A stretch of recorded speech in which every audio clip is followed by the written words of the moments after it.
a short but sweet episode.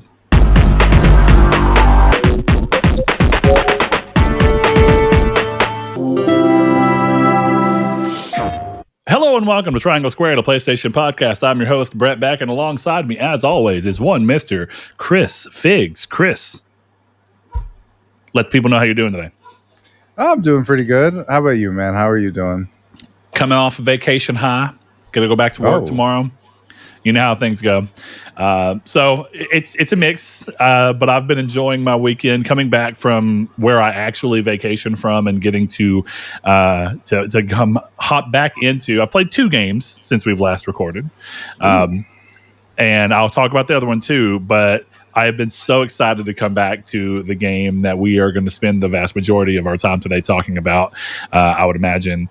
And I'm excited to even get to talk about a game that I feel this way about, because it's been a while since I've had this specific feeling. So before we get into that, first and foremost, it's fucking hot in my studio. I don't know what the hell's going on, but so yeah, hopefully I don't sweat to death in this. It is hot in Texas. That's what happens in the summer months, but who knows? We'll see what happens. Chris, right. As you know, because I went on vacation, we are delayed from where we would have been. We would have recorded Tuesday and had an episode out. But thankfully, all of you, whenever I posted in there that I was on vacation and we did not get a chance to work out, it's kind of the perfect swirl of events, right? There's Father's Day weekend right before I'm going on vacation. So it's just hard to get everybody together because thankfully we all have the people in our lives to where you are trying to do something for Father's Day or have something done for you on Father's Day. So that's a good thing. But we thought Chris had some time, I had some time, and we just figured we'd kind of pull together a shorter episode. I would imagine an hour and a half max. And we're going to talk about what we've been playing. Yeah, I kind of need it to be today, so it's going to be. I mean, really. And you can keep me, you can Scouts honor me. It could be an hour 20. Be like, all right, bro, you got 10 minutes. Wrap this shit up, and we'll stick to it. But we're going to talk about what we've been playing, which is fun, and then I get to also give impressions on something that I did not expect to do, and it just kind of came about, and it has already been beneficial to me. So we'll get to talking about that in a bit. But Chris, before we get to talking about the game that I think that we're going to gush over, like I said, Tainted Grail, The Fall of Avalon, have you played anything else this week? Yeah, I've played actually a bunch of stuff this week. It's been a weird week because I finished I don't even remember what the last game I finished was. I got the platinum in something recently. Nice. And I have been kind of like, okay, what am I going to play before Death Stranding 2. So I didn't talk about it. It was Modern Warfare 2 Remastered. 3 games, actually. And I've got to talk about Modern Warfare 1 Remastered. Remastered, yep. So I got the platinum in that. That was, I think, 161. So I've been kind of bouncing around a bunch of stuff. I put a ton of time into the 2 Point Campus. I don't know if you've played any of those games, but it's just building a school and kind of like letting it go until you need to be active. It's fun, but like I've already kind of way. It's like you're setting these up and then the kids need this and the kids need that and all this kind of stuff, and you're building new facilities and trying to make your teachers smarter and all this kind of stuff. So it's fun. I spent a good amount of time with that, but there was one challenge I was trying to do that just annoyed me and I just stopped playing it. So I haven't gone back to that in a while. How does that play? And I know every game's a little different. So I've never gotten around to playing City Skylines, which I think is a good example of a sim, a city builder sim.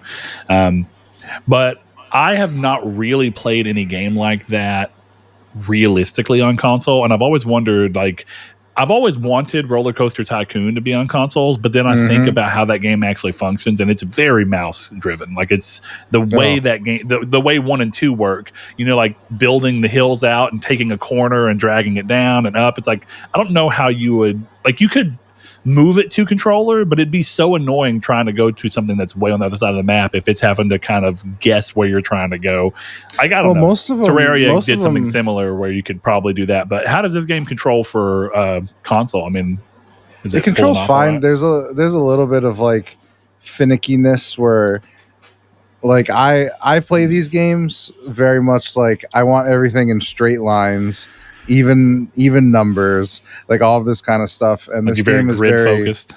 Yeah, and this game is very yes, I am that OCD about it. Yeah. Well, I was thinking, have you ever seen that John Mulaney piece where he's talking about how do you? He's like, if I were a Def Jam comic in the '90s, he's like, how the fuck you get lost in New York to my Home Alone 2? Yeah. He's like, it's a grid system, motherfucker. Where you at? 5th and 12th? Where you want to be? He's like, 7 that way, 6 this way, motherfucker. Oh shit. Yeah, it gives me that so sense, basically it's easier for you because you want structure more than you want aesthetic flow. Yes. But what's annoying about it on console, and I don't know if it's like this on PC, I would assume it's slightly easier, is like it's very granular of where you can place stuff. But like the computer doesn't lock very easily. So like I'll have times where like my dormitory is like one bed is slightly off. Ooh. And it makes me so mad. And I can get most of them right, but not all of them. And there's no like grid base on there where I can see like every square that I can place something in. So it's very hard to be perfectly even, which annoys the hell out of me. But other than that, I mean, I think Control's fine. If you're into these games, you'll like these games. And if you're into these games, you've probably played 2 Point Hospital or 2 Point Campus. They just released the new one, 2 Point Museum, which I do want to try, but I'm not spending any money on it. I played 2 Point Hospital for free on PS Plus. This is free on Plus. I will play Museum when it comes to Plus or after Death Stranding, one of the two, whichever comes first. Yeah. So it's funny you brought up mouse games, because one of the other games I played for about 5 minutes before I couldn't take it anymore was Backyard Baseball 97. And dude, that's a game where I was like, again, how does this translate to console? It's one of these things where I've talked about this before, where sometimes I'll stop playing the game because I don't have enough interest in it and I know I'm not going to get the platinum. Right. Okay. And I bought this game and I was like, this is cool. This is nostalgic. This sucks to play. Yeah. And then I looked at the trophy and I can get through some of that stuff if I'm like, oh, the trophies are kind of easy, or like, I really like what's going on here. And there was a trophy for hitting 250 home runs. And I was like, I'm never going to do that. So I just stopped playing it. It was cute. It was like fun. It was like, oh, there's Pablo Sanchez. Oh, I remember all this stuff. And then like it was like you had to move a cursor to where you wanted to swing the bat, but you also have stuff where it's like you're centered, or you're shooting for the outside corner, you're shooting for the inside. I was like, this is too much to do with a controller. It's too much, and there might be shortcuts I didn't discover. Don't care. That's a cool one for like my brother's coming over. We're gonna launch it. We're gonna play 2 innings. He's gonna be like, this sucks, and we're not gonna play it anymore. So that's the thing about some games that are moving forward and they cross over to a medium that they were just never intended for. Mm-hmm. I get why they happen, and I think it's cool, and I'm glad that they do, because in a way it brings these games forward and preserves them for people who do have nostalgia for them. But I honestly think that for the vast majority of the market out there, I think most of the sales are going to come from people who buy it just because they want to have that little hit of nostalgia. But then they kind of go, oh, that was cute and fun, and I remember this, and I had a nice little blast from the past, but it's not really holding up, so I'm not going to play it that much. Yeah. And I don't think that that's a bad thing, and I actually think it's perfectly fine for there to be a market for this, as long as whoever is trying to bring this to market understands that that's the majority of what people are going to do. Because, I mean, what's the alternative? Do you try to remake it? And the thing of it, what made the game work the way it worked is that they knew they were making it for a keyboard mouse.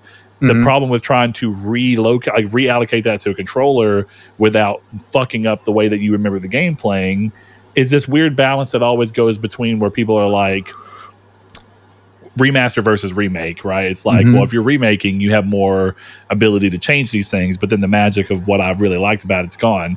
And I'll be real, if they remade Backyard Baseball right now, would you be like, fuck yeah? Or would you be like, well, part of what I liked about it was that is an old game that looked like an old, point and click computer game.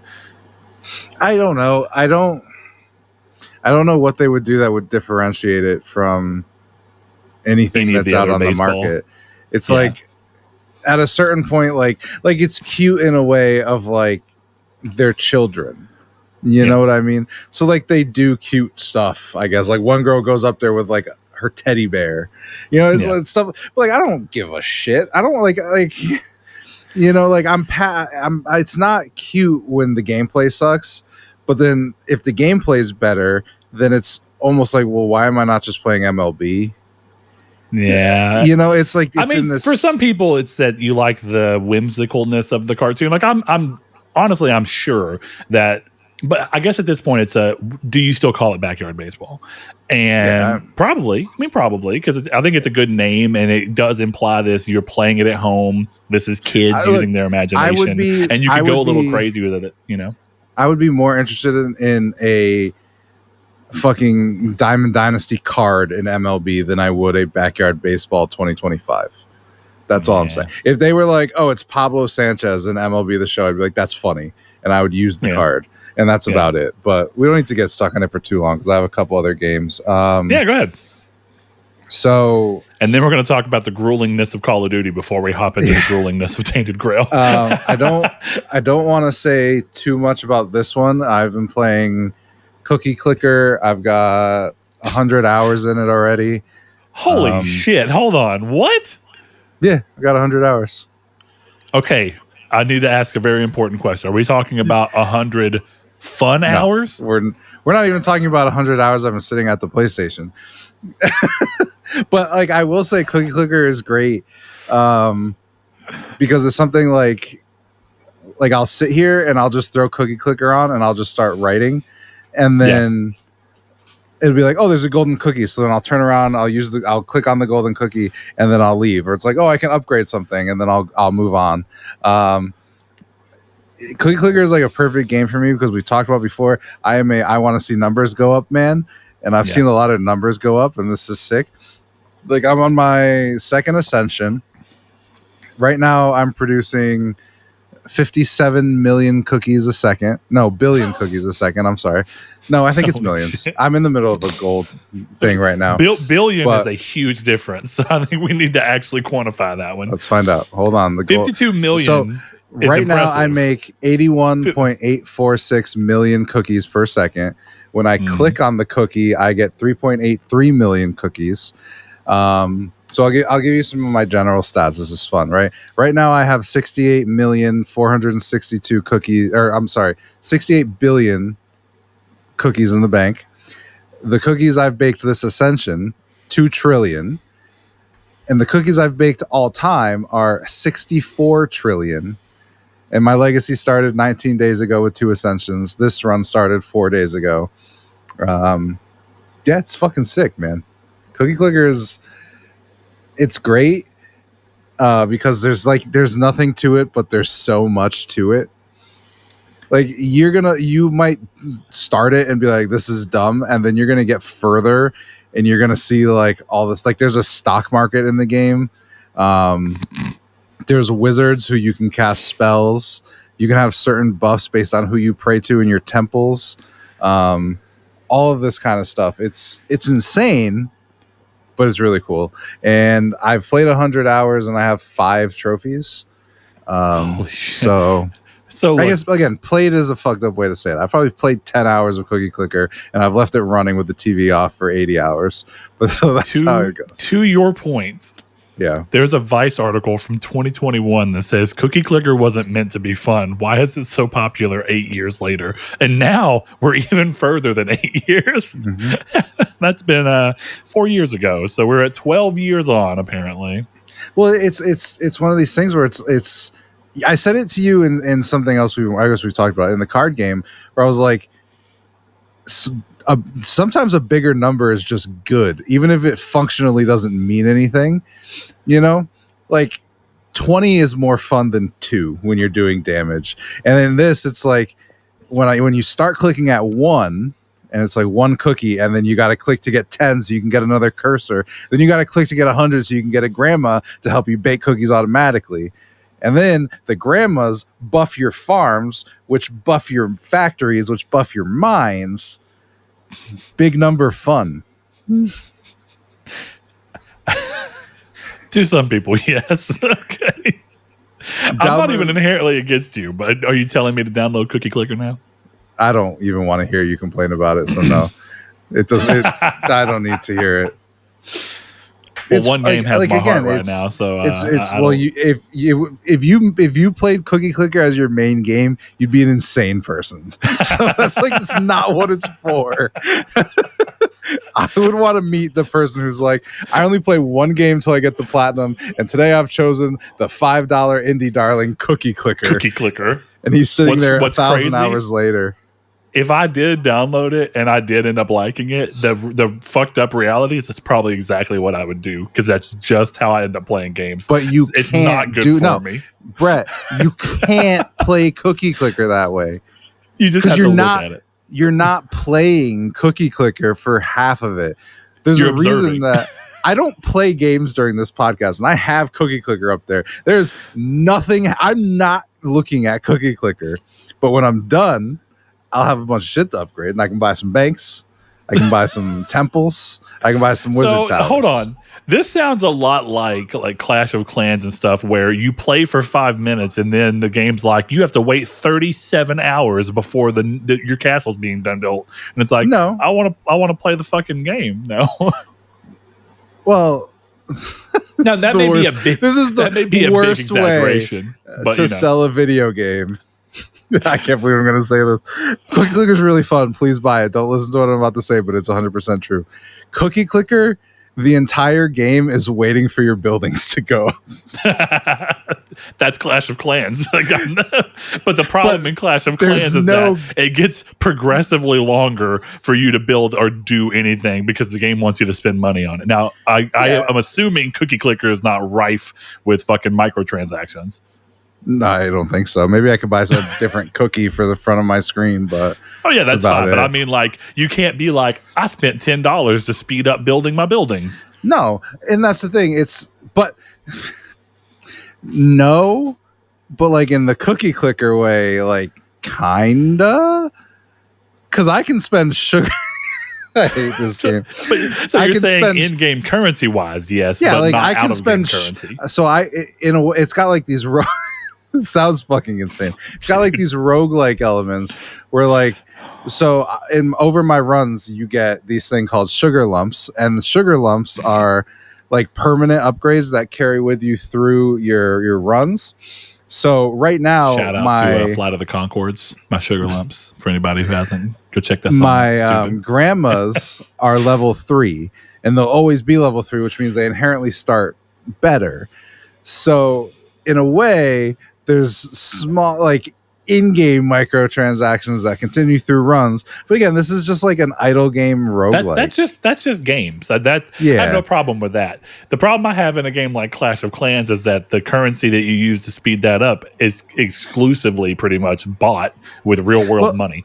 The progression. I was more just comparing the way that they go, because the weird thing is that is kind of what Clash of Clans is. And at first it's kind of fun, because it's I'll play for 5 minutes and then I got to wait 10 minutes for a building to be built, but that just gives me a reason to go back to it in 5 minutes.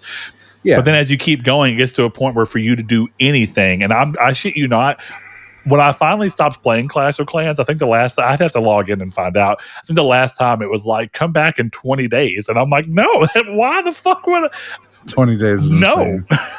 20 days is crazy work. And so even if it wasn't 20 days, my brain interpreted it as something as ridiculous sounding as 20 days. So that's where I was like, well, no, I'm not going to do that. Well, again, with Cookie Clicker, it depends on how you play it. You get these things called golden cookies, which come down and they give you buffs. So it's times 1,000 CPS per second or something like that, and cookies per second. Just to be clear on my acronyms. It wasn't cunts per second. It could have been clicks. Cilantro per second. Because here's the thing. There are some that give you clicks per second. So there's cookies per second, and then there's clicks per second. You got to pay attention. But like, well, CPS so like is also Child Protective Services. So I just want to throw that out there. Careful, H3 and is going to come calling. If you buy a cookie clicker for your son, and he becomes just a vegetable as he plays the game, you might get CPS called on you. But like, so with this, you can do stuff like you can get a golden cookie, which ups your production for 1.5 minutes. But then you can use a wizard tower to give you another golden cookie, so you can stack that. What the fuck? So like a wizard tower in your cookie game? Yeah. I have a garden. There's a wizard tower. You just said, that's the most. I was. Were you not listening when I said there was a stock market where I can spend cookies to buy stocks of butter, and then if the butter stock goes up, I can sell that for more cookies? Look, if someone said, "Is there a connection you can see between cookies and a stock market?" I'd say yeah. And if someone said, "Is there a connection you can make between cookies and a wizard tower?" I'd be like, probably not. But now I can. Now I can. Now I can go. Now you've got it. Duh. So thank you for this new bit of information that you've given me. So it's just really fun. And like the way it works, fun isn't the right word. It's enjoyable. That's what's funny is you said, I don't want to say too much about this, and this is the longest we've talked about a game so far. I know. Oh shit. But like, okay, what else? The last thing I really say is like, while we were talking, so I had said I am up to 56 million, right? While we were talking, I was able to click on an upgrade, and I'm now at 86 million cookies per second. So that's like the progression of it. Anyway, the last game I have to talk about before we talk about our mutual game is I succumbed to pressure because I really couldn't find anything, and I bought The Altars. The Altars. This sounds cool. familiar. Okay, hold on. It's like a sci-fi mining / survival game. Tale game. Yeah, it's a survival game, and like your party is copies of the main character who have gone under different life paths to get different skills. Okay. So you're doing this thing where you're like, I have one guy who, because he stood up to our father as a kid, he went off this way and became an engineer, where I didn't, and I actually don't know what the main character's role is other than kind of being in charge for some reason. But the other one I have, like, he went off with his girlfriend instead of keeping her back. So now he's a scientist. And it goes through that way with like stuff you need. Like there's one I need now that I don't have enough space for yet, who's a botanist who will help me grow food, and then that'll help all the production. So it's cool. Honestly, that sounds pretty cool. It's really awesome. The like setup for it's really cool. I got a little frustrated with it because I kind of got to a place where I didn't feel like I was playing badly, but all my altars were mad at me, and then one of them died, and I couldn't figure out how to get the resources I needed. And I was like, I guess I have to just restart this game, and that kind of annoyed me. But that was more a me thing. I'm sure like it's a fun game, and like I can conceptualize why I failed, but like I don't understand in practice why I did. Do you understand what I mean? Like you see that? So like I recommend like at some point you give the altars a try. I know that you found your new love. So but that's all I have to say. I don't want to talk too much. It's a solid 8. I would say spend the $35 or whatever it is. It's worth that money, or get it on Game Pass. But so I guess it's time for me to talk about Call of Duty Modern Warfare Remastered. And this is good because it's a touchstone of something that you did recently as well. And we talked a little bit about it. But really, I got to say, man, I really think for a long time, people have slept on how good the Call of Duty campaigns are because they're too obsessed with the multiplayer. And I'm not saying that's true of all of the ones recently, but for a long while there, and my go-to example of this is, and I'm not even disagreeing with what they're saying, I did not find the multiplayer to be enjoyable in Infinite Warfare either, but I thought the campaign was phenomenal, but it didn't fucking matter because nobody wanted to talk about that game for anything other than that the multiplayer sucked. And I know that I'm just a different gamer, but in a way I really liked that Modern Warfare Remastered has a trophy list that doesn't worry about multiplayer, even though from what I understand, Modern Warfare Remastered still allows you to play Modern Warfare multiplayer. Okay, but does Modern Warfare 2 allow that? Or is it does strictly not, campaign? No. That's what I thought. No, I saw that it says campaign. It's crazy, but I think they did that because if they'd brought back Modern Warfare 2 online the way it was, that would have been the dominant Call of Duty for a long time. and they couldn't do that to their new games. Yeah, interesting. But Modern Warfare Remastered is just a really it's a mixture of things. In some ways, you're like, this is old game design because you could to do this, you have to play the entire game on veteran. All right, and that is the challenge. Everything else is fine. Like, don't get me wrong, there's a couple of things that are annoying, like trying to get the 2 shots off in one shot, one kill. That's like you have to try a few times because it's like the bullshit air. The wind is catching and the Coriolis effect, and it's like, shut the fuck up and just let the bullet go where I'm aiming. You know what I'm talking about, right? When you're up in do, yeah. It's not, that With part I had to try that like 5 times, and I was like, God damn it. I was like trying to get the one and then whip over and get the other, and I was just like, the time I finally got it, I was just like, bam, bam, bam, bam, 4 shots, bam, bam, bam, bam, 4 shots. I'm like, we're going to see where the wind takes them, baby. But yeah, this game was both, I don't know, there's something to be said about how fun the game was. I think the level design is really interesting and cool, and actually going around and looking for all of the intel was really fun. And I think it shows how you can pull light exploration into what is primarily a linear map structure. But really, man, it's just, I really miss, and I'm not saying that they don't exist at all, but they just exist a lot less often. I miss great shooter campaigns. Like, that's just and at the end of the day, Modern Warfare is just a great shooter campaign. There's a few parts that are kind of annoying just because, and it's funny because where I praise Infinite Warfare for actually in its campaign, just to throw that out there, breaking away from boots on the ground and allowing the game to still be fun in other directions because they figured out how to make it fun in those other directions. One of the things about Modern Warfare Remastered is there's a few times where you don't have control of your character, and you and I were messaging, and it was like, the only time where veteran really feels like bullshit is the points of the game where you lack a ton of control that you normally have, and the game is just like, we're going to throw a bunch of crazy shit at you with no ability for you to do anything other than shoot perfectly. Whereas the rest of the campaign is like, you still are motivated to shoot well and can consider your play, or you're motivated to shoot well, but you can consider your placement and you can look for ways to play smart around the enemies. Because my real complaint the entire time I was playing is there can be enemies that spawn and like they're jumping out of a helicopter, right? This helicopter just flew up. They have no fucking clue where I'm at, or they shouldn't, because I'm ducked in a fucking barn. And yet, as soon as they come in the door, like fucking tractor beams, they are shooting right at my face. And I'm like, you didn't even look to see me. You walked in the door aiming at me. Aimbots. Yeah, it's like, why is veteran just the fact that the game constantly knows where you are and fuck you? Well, then that's the thing with that campaign is like the game always knows exactly where you are. Even on Recruit, it's just less annoying.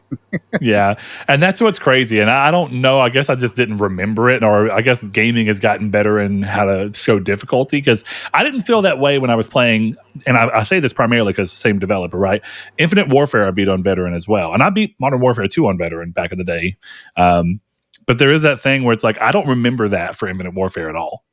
I don't remember that. Veteran was hard, but I never felt like this is bullshit. And there was a few times in Modern Warfare where I'm like, as fun as this is also bullshit. Like, goddamn, I mean, there's nothing you can do.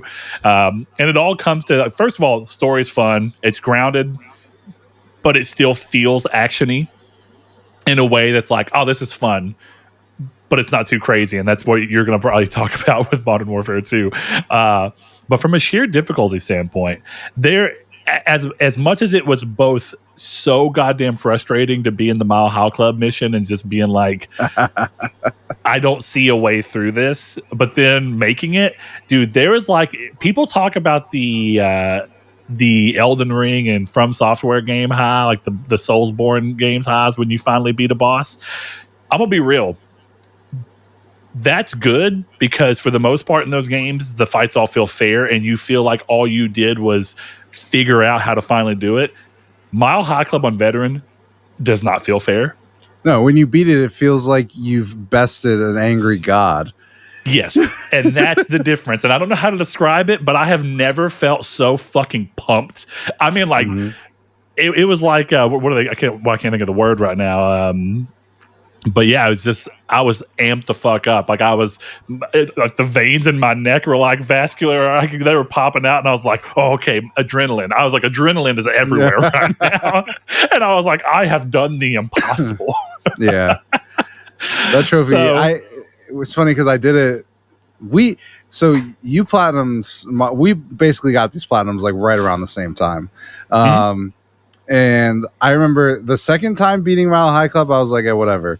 But I do remember I beat it I have the 1,000 on Xbox 360. And I remember back then as like a child getting through that and be like, I feel like the coolest person in the world. I'm going to go tell everyone at school.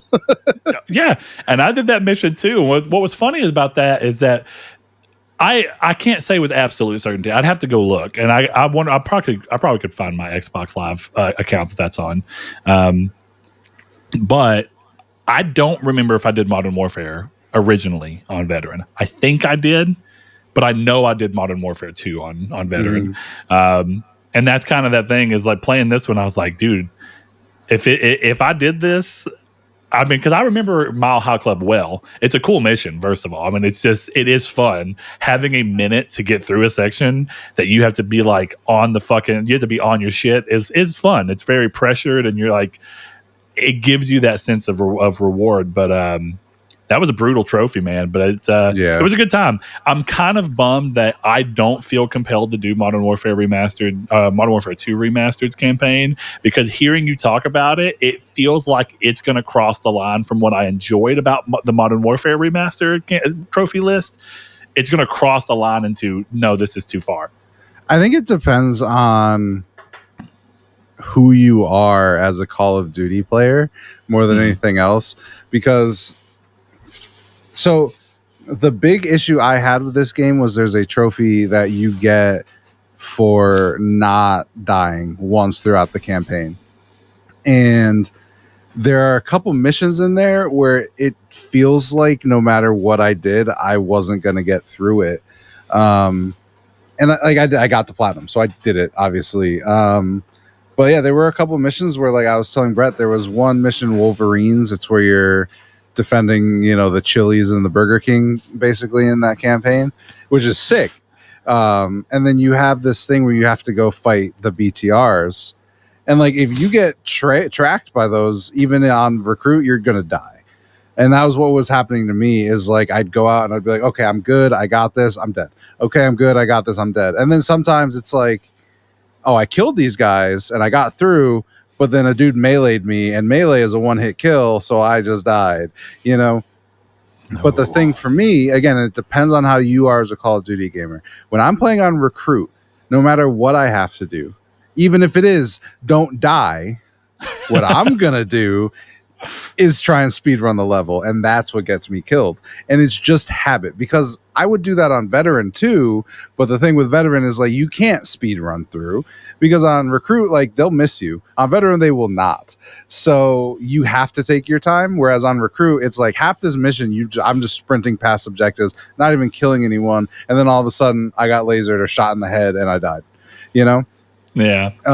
So I think if you're one of those people who is more patient, or at least willing to be patient, which again, it's one of those dumb things with me as a person where it's like, I know that if I'd just taken my time, I would have done it faster than I did, but it felt like a waste of time in the moment, Yeah.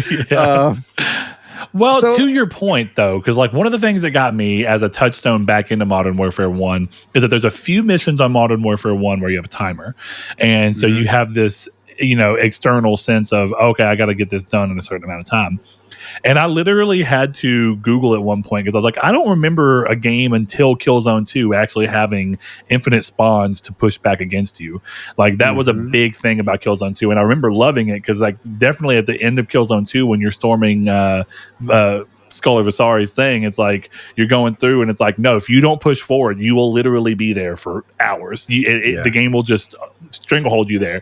But there were a few times in Veteran where I was like, I don't see how I can be patient here and still have enough time to complete this mission if I'm being patient, making sure I kill everybody. And so on a few missions, I really did have to get ballsy and just be like, I got to push forward.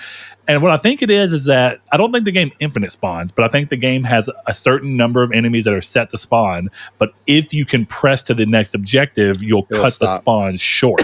Yeah. And then I also noticed in a lot of those timer missions, if you can get to certain areas at a certain time, you get a checkpoint. But if you can't get to them by a certain time, you don't get a checkpoint. And that final run, when you're going through to have to, disarm the missiles, that one kind of got me because I was trying to play it safe. But then I started realizing, no, I got to push. I've got to be careful and push. I got to find that right balance to make sure I get there. And because at first I was like, damn, the only checkpoint I've gotten is on the stairs before this big long ass section. And every time I die, I'd go all the way back there. And I was like, this sucks. I hate this. What's going on? But then I pushed enough to where I got a checkpoint at the hallway right before the very end. And I was like, okay. And then I pushed enough to where I got a checkpoint at the doors that you have to wait to slowly open. And I was like, I'm getting it now. Because that mission was a real big filter for me. I was like, I can't figure this the fuck out. And I'd get through it, but I wouldn't have enough time. That's the problem. Like, I wasn't dying, but I would run out of time. And I was like, fuck. So then I started pushing harder, and I was dying, but it was okay because it's like I'm learning what I've got to push against. So how does, Modern Warfare 2, it sounds like does it still have the aim bots, like they just know where the fuck you are? Yeah. Okay. So I'm assuming it doesn't have that either then. It doesn't have the endless spawn waves because, Modern Warfare was 08, right? And then Killzone 2 is 09. And then Modern Warfare 2 was 2010 or 11? No. It was Modern Warfare, World at War, Modern Warfare 2, so 11. No, 10. 10. 10. That's what I was about to say. I thought it was, because that was when it was on 2-year cycles. There was only 2 developers instead of 3. Yep. So, yeah. Damn. I don't know. But yeah, I still think you would like Modern Warfare 2. Like, it's not that bad. I may play it with no intentions of getting the trophy. You get what I'm saying? Yeah. And the reason that matters is the game we're going to get into in a bit. I can already tell you there's no way I'm getting the platinum, at least anytime soon, in Tainted Grail. I have gone into it just knowing I'm just enjoying the fuck out of the game and I want to play it with no get. You could turn trophies off and I'd still play it because I'm having a fucking blast. Yeah. So let's talk about it because that's games. Real quick, the one game I have to pull in before that I haven't played, that I haven't talked about. I never intended to get a Switch 2, and I wasn't going to get one. And we were out. It was card night, I guess, the day that the Switch 2 came out. Well, we were at card night. We were eating, and my buddy Blaze was like, "Hey, I'm at Target." And we were like, "Oh, we're going to go to Target after we eat because we're right down the street from it, and we were going to look at cards." And we get there, and he's like, "They have a shitload of Switches," and I just bought one. And then all of our friend group, who originally weren't trying to get them immediately, some of them wanted ones but weren't going to get them immediately, were kind of like, "Oh shit, they're here!" And so we all ended up leaving with a Switch 2 that day. And I played a little bit more. I played the new Rune Factory game and just decided that Rune Factory will never be as magical as it was for when 4 came out ever again for me, and that's okay. But right before I went to vacation, I borrowed Metroid Prime Remastered from my buddy. And dude, I haven't played Metroid Prime since GameCube. Like, I've only played the game once. I remember it fondly, and I remember it decently well. But playing it, dude, that game, the remaster makes everything look really, really nice. But level design and gameplay wise, that game is fucking timeless. I mean, timeless. The design is excellent. The actually being a 3D Metroid game, it does it so well. The way it handles map design is not actually perfect, but it's pretty damn close for a first attempt. I'm having a fucking blast. Now, here's the thing. Since I've gotten back from I played that the entire time we were on vacation. Since I've gotten back, Tainted Grail has put its hooks in me. But the Switch 2, I'm primarily enjoying Switch 1 games on it right now, and that's probably what I'm going to primarily be doing. So it's interesting. It's funny. So, ironically, I thought it would have been me who was the one who just decided to buy a Switch 2 for no reason. I had zero intention. That's the thing. I do too, but I fear that I would have fallen into the same trap as you did because every time I go to it is you. It is me 100%. Every time I go to Walmart, I walk through that section and I don't know what I would do if I actually saw one there. I think I'd buy it. Well, that's the thing. I think this is in a non-bad way. I think this was like it's peer pressure. No one was telling me to do it, but you ever be in a group and they're all doing something and you're like, I got the money, dude. I could do it. If I went to Target with a group of people and they told me to buy fucking, I don't know, bras, and everyone bought a bra, I would buy a bra. You'd be like, well, I've got to. And it's funny because no one looked at each other and said, we're buying Switch 2s. We were just there, and so we were all just suddenly asking the person, hey, can you give me one of the Switch 2s out? And then while they had it open, it's like, me too. And so I don't know. There's a lot of Switch games I didn't play. Partially it's because I'm not as interested in the Switch. That still remains true to this day. But one thing that has been interesting, what I've mostly played of Rune Factory, whenever I did play it, I played a good bit. I've been playing it on the treadmill, because I can set the screen up on my treadmill and I can take the controllers off and I can just walk on the treadmill with the Joy-Cons in my hand playing the game while still keeping a normal stride. And that idea came because when I first started, I think I told you, I started Modern Warfare on the Portal on the treadmill, and I was like, this game takes on veteran, and I was like, this game takes way too much focus for me to be walking at and I was like, no, and so I noticed that as I was trying to do it, I was like tripping on my leg, like this is a terrible idea, and then I realized it's like, oh, because my arms are up here, I'm not balancing right. So I went and got the Switch and walked for 3 hours playing Rune Factory with the controllers just until my Switch died, and I was like, oh, this is a good use for the Switch. I don't this way. I don't like that you've said this because you've rationalized why I'll buy a Switch 2 now. But like, yeah, my friend's got a treadmill upstairs and I really want to play Scarlet and Violet in a way that's not shitty. Yeah. Great. Thanks. There you go, man. Yeah, so you're welcome. Are you good? Because I have something that I need to ask you about, and we'll just debut it on the show. It's marginally PlayStation related. Are you good with Switch? Good. Anybody who wants to ask me about Switch 2 stuff is feel free to do so. But all right, so Chris is going to bring a surprise that is marginally PlayStation related. So what could be marginally PlayStation related, Chris? There's an Amazon box? Guess what's in this Amazon box that I got multiple days ago and had no intention of opening? Oh, let's see. Okay. We're doing a live unboxing on this crazy episode. Hold on. We're calling this marginally PlayStation related, right? Yes, marginally PlayStation related.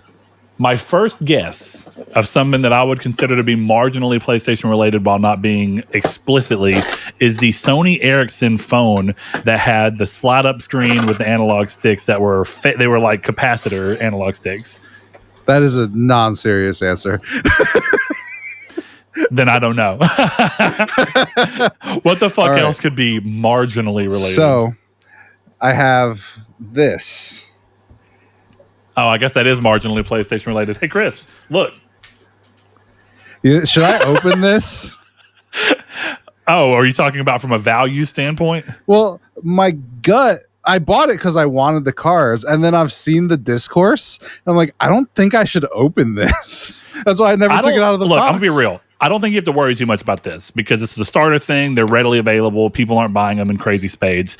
If you bought anything else, the collector's boosters for sure. Dude, okay, so you probably remember this because you're not super into Magic or you haven't played a lot of it, but you've bought a few decks. Okay, so you know how every commander deck that you've bought comes with what's called a collector booster sample, and it's got 2 cards that you can pull out of it.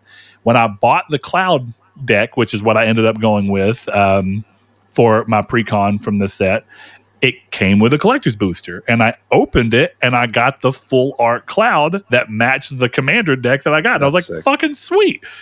And then my friend was like, well, how much is it worth? I was like, oh, I guess that's a good thing. And I looked, I was like, oh, $50. That's cool. But I'm going to hold on to it because it's cool enough that I'd rather use the full art for my commander art.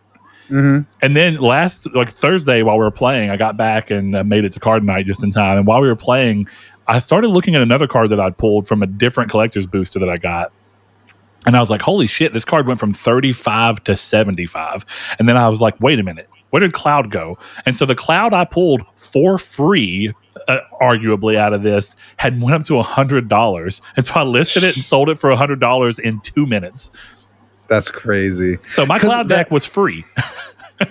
That to me, so I almost regret this now because I was in Target the other day and they had a full display of the packs. I don't know if they were the booster one, or they were just packs. Well, the collector boosters are really weird. So in store, they're a huge box, but they have one pack in them. They're like an inch thick, and they're like 7 inches wide by 4 inches tall, and you have to rip them open, and they have one pack in them. They're $45 a pack if you can find them at a store like that. But it's 15 cards. All of them are holographic or mythic rare or what, some kind of rarity. That's what I was going to say. Those are the ones you want to be selling, right? Yes. If you buy those from like a card store, or if you buy them online right now, they're selling for $75, $80 just for the pack. And there are cards within them that are hundreds of dollars that you can get. That's why people are going big on them. So I've actually, once we get done recording, I got to look through, because the other day, Friday, the day the day after I got back and after card night, I shipped $240 worth of cards, and it was 4 cards. Jesus. Because that's my thing, is like, I like playing these games and like buying the packs and opening them and shit, but I don't have anyone to play them with. And Chris, I got the solve for that. Move down here. I'll talk to the guy at Joysticks.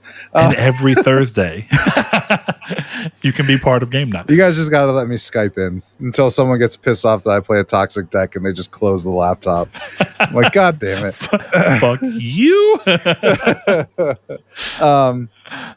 So I was looking at this and I was like, I bought it again to use. Just like I guess it might have been a smart decision. I bought all the Spider-Man shit. All of it. Oh, did you pre-order all the Spider-Man stuff? Yeah, I got the precons, I got the commander decks, and I got the fucking booster box. I was like, did you get a commander deck for Final Fantasy yet? No, I didn't. I hadn't. I should. You need to. Yeah.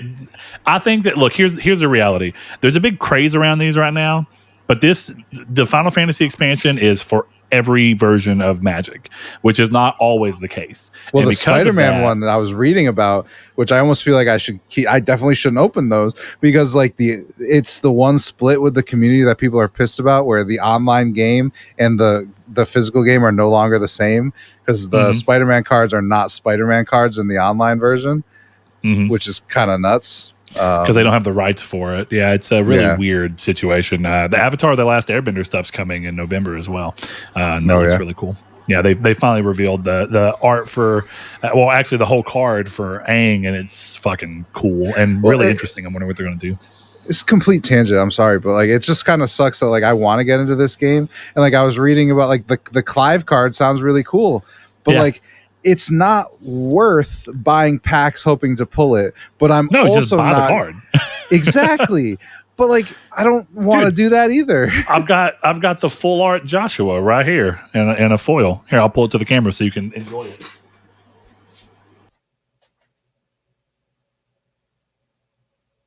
That's pretty sick.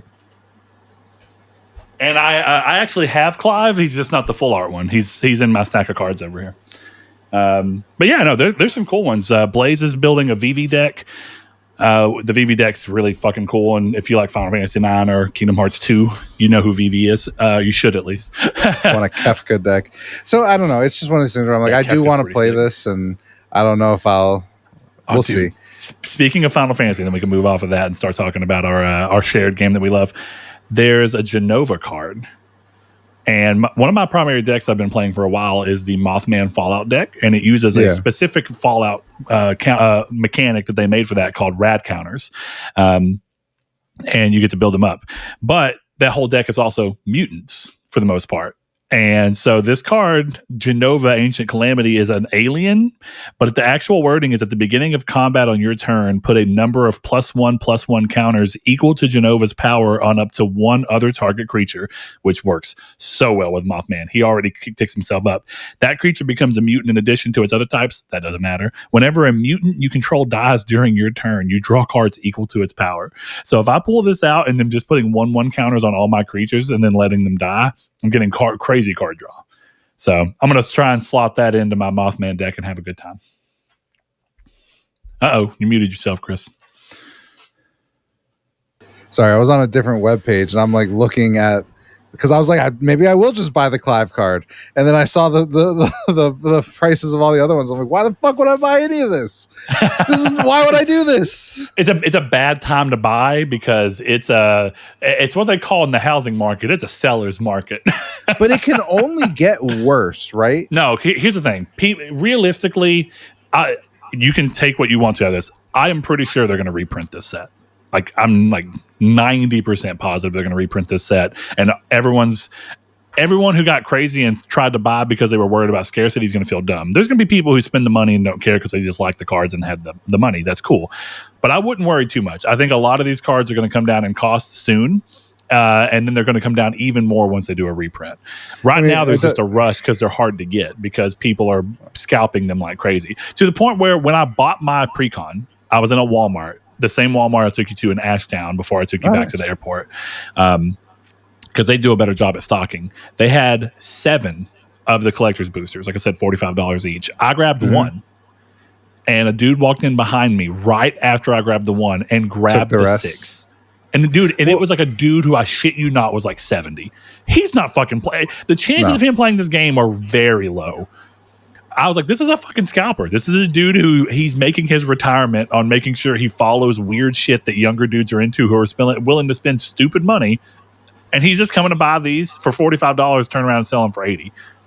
Yeah. And that's what sucks is like, I was looking at those the packs I was telling you about, and like my gut was like, I should just buy all these and sell them. But then I was also like, but I kind of want to rip them. But I should just buy them all. The normal packs, they're $8 a pack too, which is it's a little high.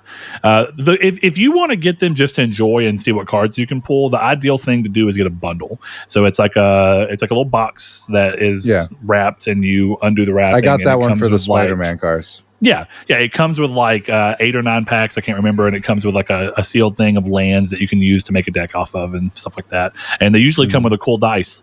The one for Final Fantasy is a white die, like it's like kind of crystalline.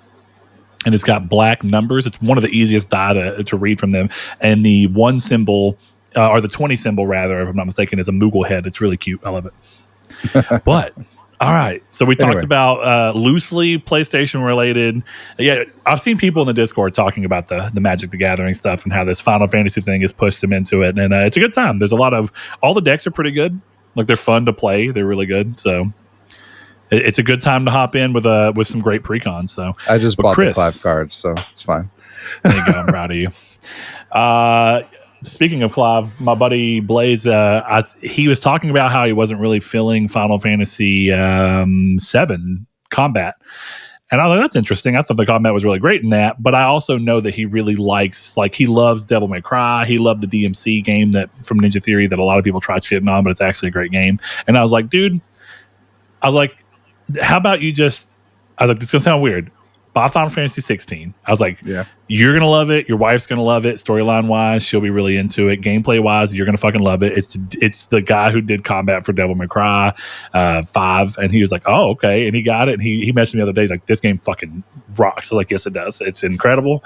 Very good game. It's a game that split a lot of people in the fan base, but I think it's hard to say it's a bad game. It may just not be what you wanted out of a Final Fantasy game, and that's fine. But the irony for him is he's like, this is what I expected out of a Final Fantasy. I'm like, that is a sentiment that not everyone agrees with, but when you're a franchise that's been around for 30 years, what do you do about it? So, yeah. But Chris, you bought a little game for $45. So first of all, I want to throw out, this is a budget game I think that this is this team's first game. I think so. And this is a game. The game's called Tainted Grail: The Fall of Avalon. We had a couple people in the Discord telling us about it right before it hit or right as it hit, and they were like, "Yeah, it's a Bethesda style RPG," and it is. We talked about it a little bit last week when Chris was our last episode when Chris was talking about his time with it, and I really want to dig more into it because I think a few things Chris said I think are technically true, but I don't think that they're damning. Let's go ahead and jump into that, Chris. So now that I've had a chance to play it, I both understand what you mean when you say like they just borrowed stuff right out of Elder Scrolls, and they did. But I don't know. It doesn't feel like, and this is more like a gut check for where you are and how you view things. I think what they've done is what a lot of things have done. a lot of games have moved towards this eye indicator showing whether or not you are or are not visible to enemies. This is a pretty common thing. So I don't feel like it was the first one to break this seal, and I don't think it's a big deal that it's using it. If anything, I like that it's design language I'm already familiar with. It helps me understand what's going on, and it goes from there. So my thing for this game is, I think on the surface, it looks quite a bit like if you were to blink and see somebody playing it and kind of just move over, you'd probably be like, they were just playing a Bethesda game. But I think that what's really interesting about this game, and I'm going to start this off with a pretty big banger. I haven't beat this game yet. So there's that to be said. I'm still in the first act and have been doing, I mean, genuinely every fucking single side piece of like side content in this game because it is fun. The side content is whimsical and goofy or crazy serious, and it has no problems kind of treading this in between ground with something that's just uncommon in our normal industry. And I'm going to go so far as to say that what I'm about to say is not a huge spoiler. And it's the only time I want to mention this, and it kind of ties back to something Chris sent me. There is a quest. I won't go through every detail of it, but you go through all this shit, and it seems like you're doing this crazy espionage stuff. And it turns out that what all of this leads to, at least as far as you, is finding an undead cook who is obsessed with sour herring and cheese. And he starts talking to you about going on a flavor journey, a culinary journey of broadening your expectations and your ability to enjoy flavors by catching a special herring called sour herring. And then making it sour herring and cheese. And he wants you to bring it to him, and he tells you that you can't go back from it. And it is such a fun quest. And it ends with you getting a spell that allows you to make cheese from your own blood that appears directly in front of you, so you can use it to cook, eat, whatever you want to do. Or you can hold it and you can slowly turn an enemy into cheese. And this is just one example of where I think this game's whimsicalness and its writing, and this is on the goofy side, some of the actual serious writing has been so good and draws me into the mystery of like, what's coming next? What is this? I think I like this game more than Oblivion. Wow. Okay. That's big. Oblivion remaster or just general? Yeah, Oblivion? both. But yeah, and here's the interesting thing. You were talking earlier. This game is not perfect, though. Okay, so look, it's got some problems performance-wise. It's forgivable. Primarily, it crashes sometimes, and it seems to be the same reason that, hey, guess what? You see crashes and/or huge bugs pop up in Oblivion Remastered from memory leaks. So occasionally, you should turn the game off, close out of it, and reopen it just to make sure it stays running better. But the saving grace for that to me is that this game is the only time I have ever seen a console game treat a console like a PC. You can go in and set your own resolution. You can just keep going, and you can set your own frame rate. You can do 30, 60, unlocked. You can turn VSync on. You can turn VSync off. You can turn motion blur on. You can turn motion blur off. You can do all. You can't go so far as to be like, what's the shadow quality? But the amount of stuff that you can do is very uncommon on a console. Usually you get the settings that say, hey, you get 60 frames per second, but you go down to 1800p, or you get 30 frames per second, but you stay at 4K. This game says you can be 4K, and I shit you not, there's like 20 resolutions you could choose from. And so it's up to you. How sharp do you want the game to look versus how well do you want it to run? Do you want VSync on? Do you have VRR? If you do, you can turn it off and then benefit from it that way. I think that it's forgivable that this game is kind of like that.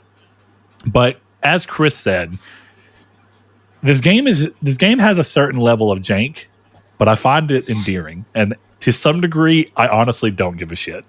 To the point where one of the things I did right before we got on to record this podcast is I actually finished Act 1. So I can move to Act 2 now whenever I'm ready. Nice. And there's a cutscene that you haven't seen because you chose to do something different to move into Act 2 than I did. Mm-hmm.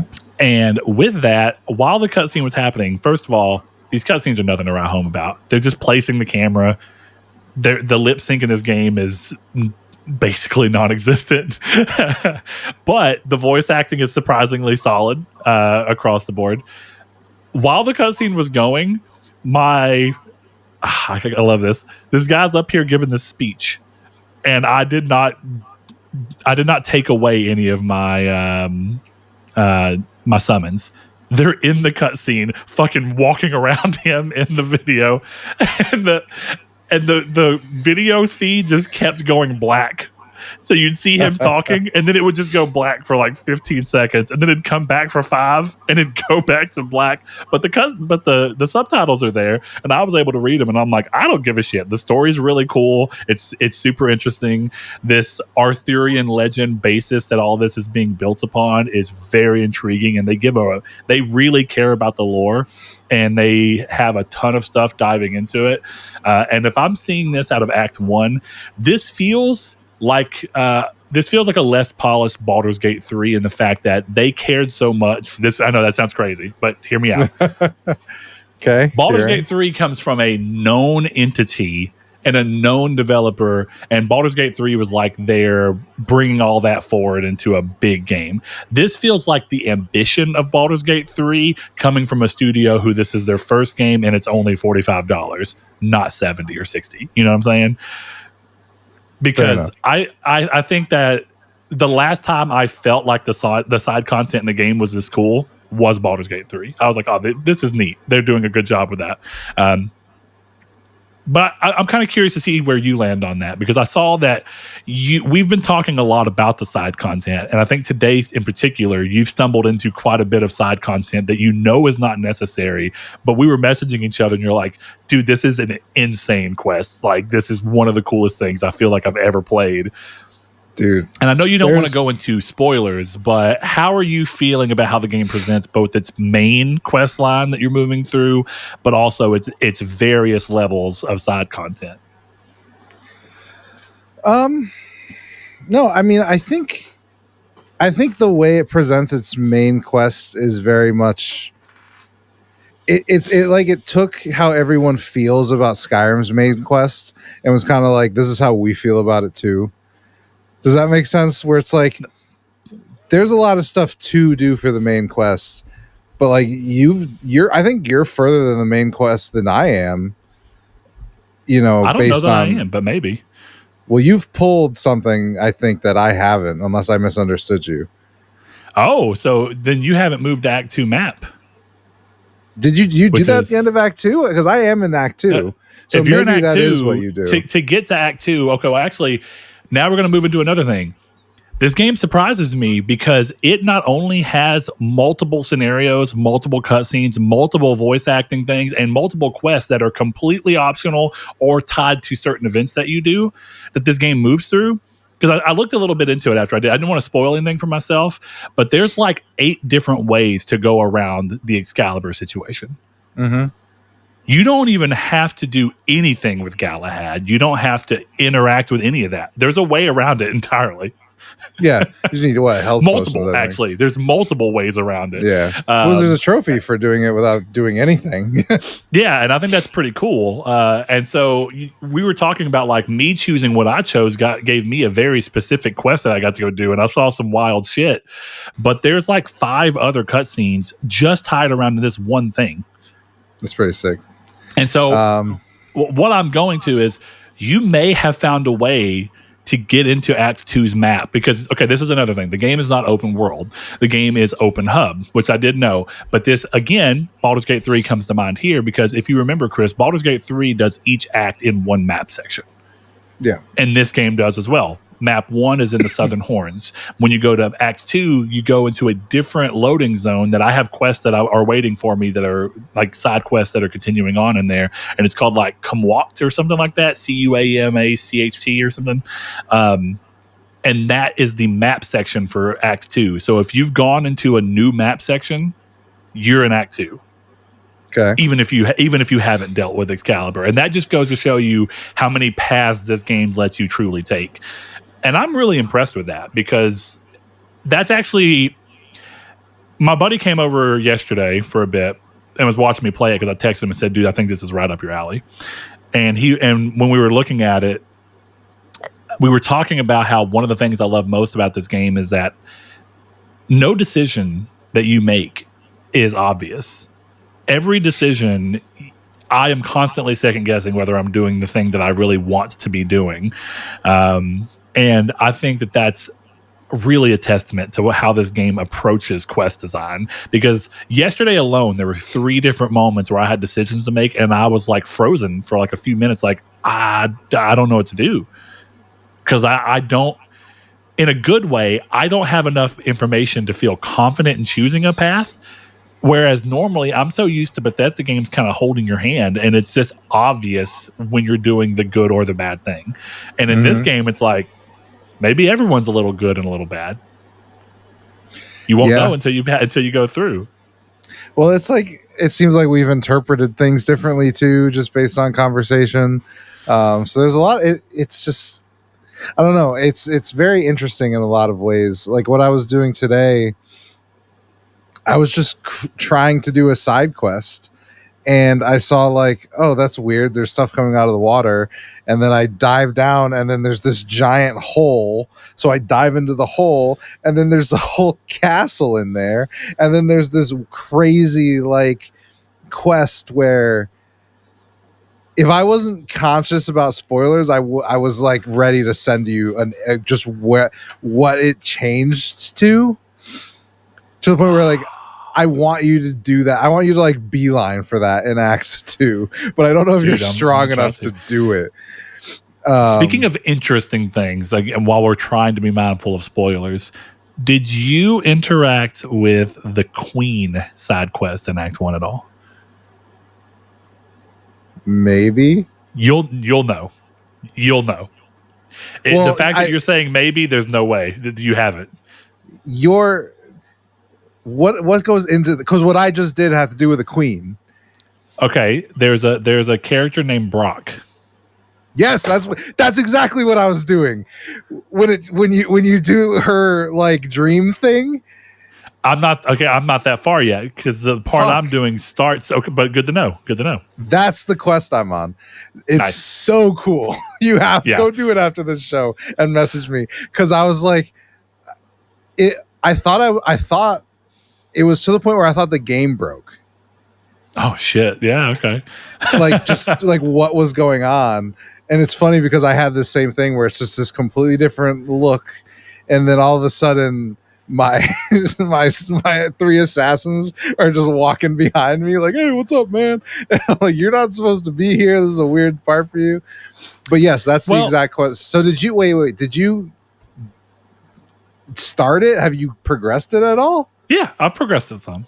So you went into the castle and found that place? Mm-mm. Interesting. How did you start that quest? I started it in chapter 1 by getting an invitation.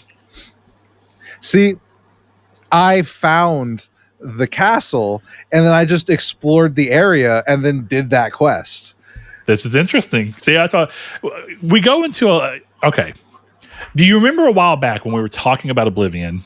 And I said that what I wished I could see is a game that took Morrowind's take on quest design for the most part, and how the world allows you to interact with it for better and for worse in terms of like for the world, and kind of see it take on some of Oblivion's gameplay. Weirdly, that's what this game does. This game plays like an Oblivion for the most part. It's actually way harder. One of the things Chris and I are talking about is I'm playing the game on normal, but it's hard. And I have had to learn to play this game the way that it wants to not fucking die. And Chris moved it down to easy. And I'm going to tell you, I was tempted to. I was messaging Chris. I was like, dude, this game is brutal. Like, it is very difficult. And he's like, I bumped it down to easy because I'd rather just want to keep playing it. And to a degree, I'm glad you did, because you would have missed some of the cool shit you're doing if you would have just gotten frustrated and left the game. Yeah. I'm glad I didn't, because I found the difficulty to be I was like, this is kind of cool. I like that it's this hard, but it's surprising because no Bethesda game is this hard. No. But it feels and looks like a Bethesda game in some ways. But what I like about this game is that on the combat front, it looks like Oblivion while also having this really weird parry system and block system where I never run a shield, but if you have your weapon in the right slot at the right time, you can still block the majority of impact from a hit just from having the weapon hit your weapon. And I love that because I don't think I've ever seen a game do that. I'm sure that one has, but it's not common. So a good example too is if you're fighting an enemy, they don't even have to block. If you just happen to swing and hit something that normally would not go through, you just do less damage. So say that they're going to swing their halberd that's two-handed, and where you swing sees your sword hit the handle, it'll do a little bit of damage to them and it'll kind of stagger them for a second, not like a big one, but you do less damage. So you have to be making sure that you're swinging in a way where you're going to hit them in places that would actually hurt them. And you see it as early as the drowners, which are these people that you can see. Some of the drowners have got like shells on their head that are hardened. And if you swing at their head, you do a little bit of damage, but you do less and your sword kind of like staggers off of it. But if you swing down and hit them somewhere where they're soft, you do big damage. I love that. I think it's part of what makes the game difficult, but it's also part of what makes it really cool. It's like, oh, nice. There's like built-in shields, and then placement of weapons matters. But then when we go to the quest design, every quest in this game is missable because you can kill every single person. Mm-hmm.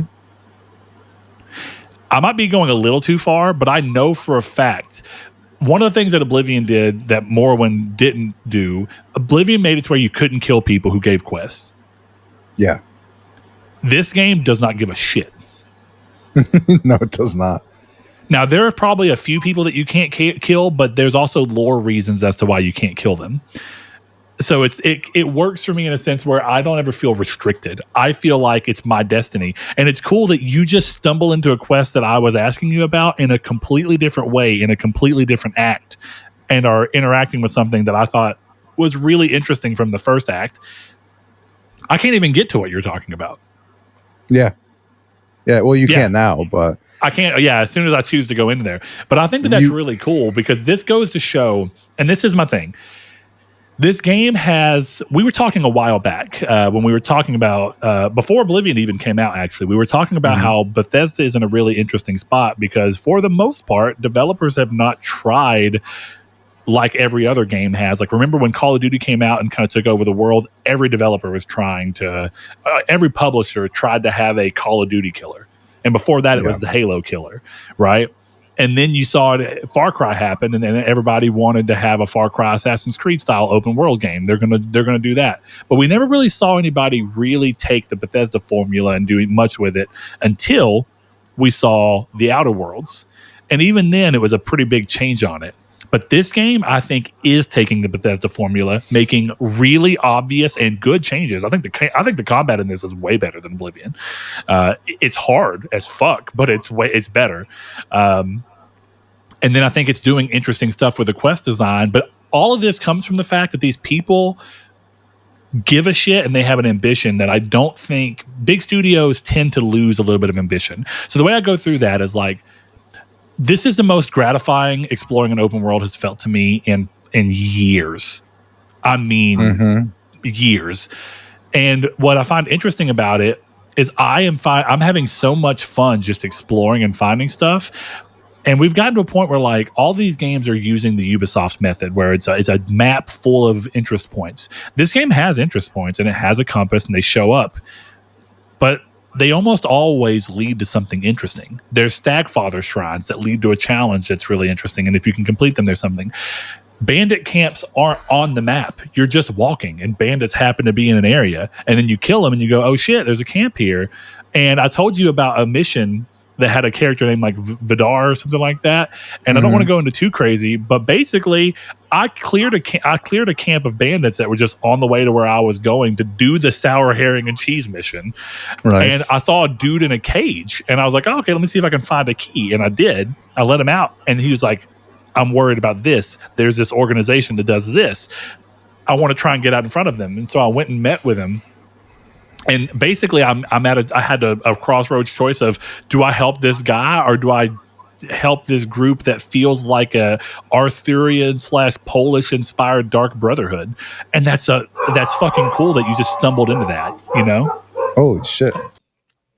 Somebody broke into Chris's house. Apparently, yeah. It goes to Christmas past. I thought it was really sick that I just like, especially now realizing like there was a whole other way to get it, and like.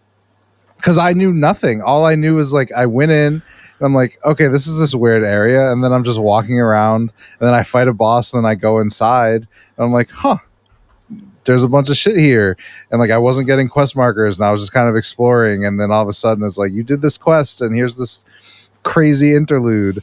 But yeah, man, I'm really glad that you're enjoying it because I knew like playing through it, and I was like, Brett had mentioned he liked the when Oblivion got weirder. And I'm like, this whole game is Oblivion weirder. Okay. The way I described it to my buddy yesterday in the part that I was doing, I was like, this game feels like if someone decided to make an entire game out of the way that Oblivion or that Bethesda approached the Shivering Isles expansion. Yes, that's how I felt. And I was like, this is just really cool, but it's better than the Shivering Isles. And the Shivering Isles is great. It's my favorite part of Oblivion. But it's just so cool to be playing this. And don't get me wrong, like I said, the cutscenes are not super well directed. I mean, this is a budget game. It's clearly a cheap game. Yeah. They're just slapping a camera and you're hearing people talk. But what does matter, which is the story, the lore, the consequences of actions, all that shit is top tier. And I can forgive the camera going black in the middle of a cutscene that doesn't even matter. I was laughing because in the middle of the cutscene I was telling you about, it's supposed to be raining, I guess. And water droplets are supposed to be hitting these dudes' helmets, but they're just not hitting, and they're like the collision markers are all off. So you just see like in the middle of the air, and you can see a flat line at the bottom where the rain splash texture is just misting out. And I was like, this looks like dog shit, and I don't care because I fucking love this game. And it was interesting how it crept up on me because I started this about a week ago before I went on vacation. For about 3 days, I was able to play it, and day one, I was like, okay, this game's kind of like, it's cool, but it's kind of janky and clunky. And then I started being like, it's kind of hard. I don't even know if I really care. And then I was like, this game's kind of really cool. Like, but it's like, but I might quit playing it, but it's pretty cool. And then it got to the point where like when I left for vacation, the entire time we were gone, even though I was enjoying Metroid, I was like, dude, I can't fucking wait to get back to that game. And it's gotten worse. I got back and started playing, and like right now, as we're recording, I'm like, I want to go play that game so badly. And I know that when I go back to work tomorrow, I'm gonna be like, when can I get off so I can go back and play this game? Because I've played probably like 25 hours, maybe more. I don't even fucking know. I have to look. But I've played a ton of hours, and I just finished Act 1, and I still kind of want to wait to go forward because there's a few side quests that I want to look and see if there's side quests I haven't done, because I just found the one I mentioned to you in Blood Lake. I know I didn't go into detail, but I did that late yesterday, and I was just like, this has got to be here for a reason. And I just dove in, and I was like, this is like one of the coolest quests I've done in this game, and this is completely optional. This game doesn't give a shit if you ever find this. Well, that's what's great about it, is like you can still go back to Act 1. So like I was actually most of my time today was just clearing Act 1 stuff. So we haven't talked about the weird yet, which I think is really cool, how it like keeps you from going out at night. And one of the big blockers that had stopped me from progressing for a little bit, because I had told you that I dropped it for a minute. I actually went back a little bit because you started playing it, and I'm like, I should probably pick that up again. I'm so glad you did, dude. But I was having so much trouble killing because I had to basically collect brains. I don't know if you did that quest yet. Yeah. Mm-hmm. Yeah. So like when I was like the one that looks kind of like it has a duck bill, but it's also a sheep. You know the one I'm talking about? Yeah. The Nevadalier or something along those lines. Yeah. So I was going for that brain, but for some reason, the save file, I didn't even realize it, but the save file I was doing it on was at night. So I would go out there, and one of those giant spectral bosses just kept rolling me. And I was like, fuck this, I can't make progress. And then I just did other quests and went back and did it during the day, and it was just cartoonishly easy. I was like, oh, okay. And that's the thing. I have learned the rules of this world, and I love that, because the weirdness does creep in. And sometimes you're in the middle of a mission, you're like, I'm gonna risk it. Right. And sometimes the game has you wanting to get stuff. Yeah. WYRD. And this is like, and I also like that, because hearing it said, it sounds kind of goofy, but I'm actually like super digging the lore behind all this shit. And you start talking to these people, and you're like, oh, this is kind of cool. Like they build these lighthouses that actually have like a fire that acts as like a specific repellent to they're called menhirs, and they repel the weirdness back so that these people can live safely in these strongholds. But the majority of the landmass, as you're out at night, has like this golden flicker in the air, and weird shit starts happening. And you're like, okay, this is kind of creepy. and it's hard, and the weirdness will possess human enemies and make them like crazy hard. And when you kill them and you strip the enemy down, you'll see that it like grew black tendrils through them and shit. It's it's fucking cool. I've been really enjoying its take on every bit of it. So the game is like telling you want to take opportunities to rest. So when it's nighttime, for the most part, I'm going to find a bed and I'm going to rest in the bed because it fully heals you and it passes the time, and you choose when. And I always go till 7:30 or 7 and move along. And I love that because it's like you learn to play by the rules of the world, but sometimes the game dictates that you go out at night to get the things that you need. And it's like, but it's dangerous. And it kind of reminded me, this is a weird touchstone, but it reminded me of one of the things I liked so much about Need for Speed Heat, which was that the game separated itself into day and nighttime. And when you went to the daytime and did races in the daytime, you got money. But there were different races you could do at nighttime and you'd get rep. And so you had to go through this thing of like, and you could get more rep if you got more dangerous and you did more shit throughout the night. But if you got caught, you'd lose all the rep and you wasted the whole night. This game kind of reminds me of that in the sense of like, it's dangerous to go out at night, but there is real reasons to go out and you can benefit greatly from doing it. Well, that's the only place you can get the ethereal cobwebs and shit like that. So it's actually like kind of vital on little like mining. You can, but they're much more plentiful at night by killing the weird. You need that to identify stuff.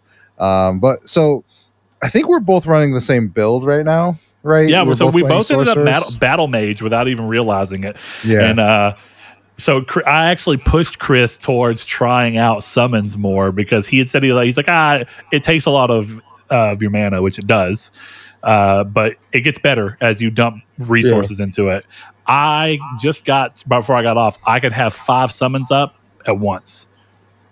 Damn. And I have enough mana to do that. And that's 5.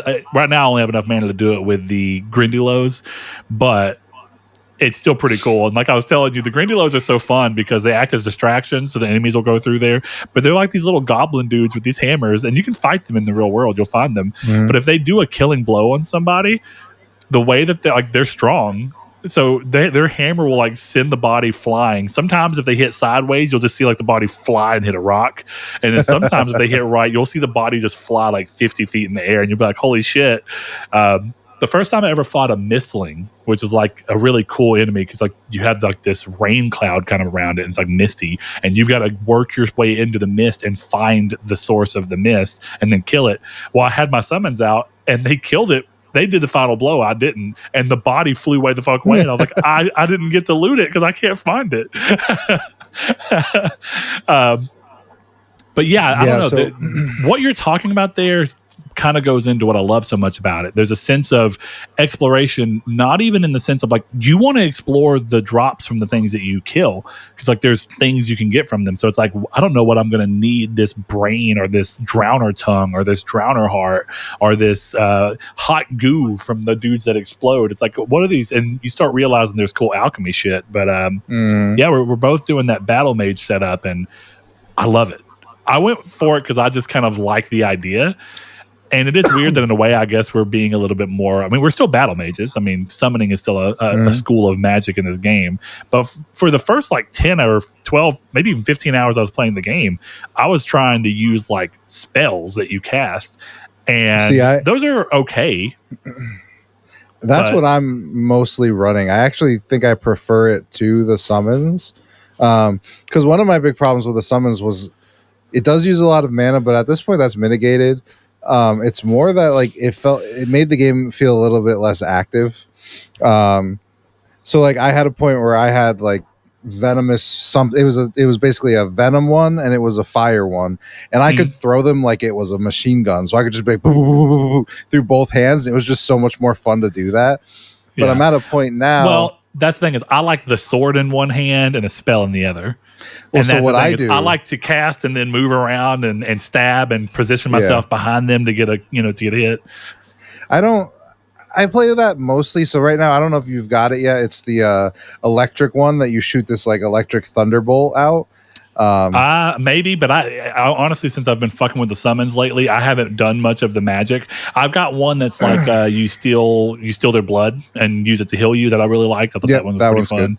And every now and then I have that. So another thing I like about this game is the loadouts. You have 4 weapon loadouts you can do, and so I just keep my sword on 2 different loadouts, and then I have 2 different spells on 2 different loadouts. So I'll start with my summon spell.